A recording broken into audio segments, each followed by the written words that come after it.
In the first 3 months, extreme crying, or what is commonly known as colic, does happen.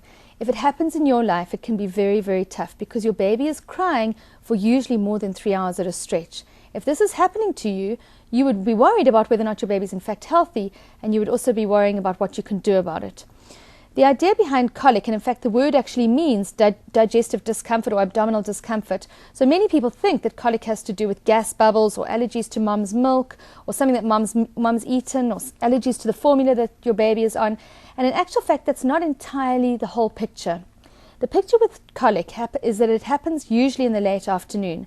And the reason for that is that by the late afternoon, your baby's thresholds or ability to deal with sensory information are much, much lower. And so your baby becomes susceptible, very susceptible, to overstimulation.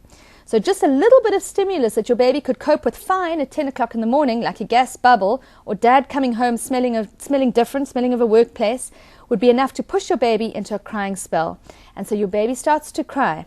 And what happens when your baby starts to cry? You respond by thinking, I must feed my baby, I must burp my baby, I must change the diaper, dad hold the baby, I hold the baby. And so you enter into a dance in which you are moving the baby from one place to the next, and again, overstimulating your baby, adding in more and more and more stimulus. And so what happens is that a 15-minute crying spell moves into a 3-hour crying spell before you know it. And that is what classic colic is about. So obviously, if it has to do with overstimulation, the way that you can avoid it is by not overstimulating your baby. So what you want to do, if your baby is crying between 5 and 7 in the evening, 7 and 9 in the evening, is first of all, take your baby to its nursery or to your quiet room and feed your baby. When you know that your baby is satisfied, wrap them up very tightly in a swaddling blanket, and then place your baby in their crib with your hand on them. You place them on their back with your hand on them with a little bit of pressure. And although your baby will be continuing to cry, they won't cry for as long as if you're carrying them around the house. So instead of a 3-hour crying spell, you might be dealing with 15 minutes because you're limiting the type of stimulus.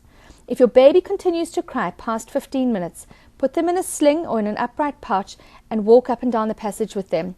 The pouch or the sling creates an environment of calm for your baby and also stop you from passing your baby from person to person. So that's colic in the late afternoon. Very occasionally you get colic spells in the middle of the night. My suggestion for that is to keep night feeds very calm. Make sure that you don't turn on the lights, don't change the diaper, just feed your baby and put him back to sleep.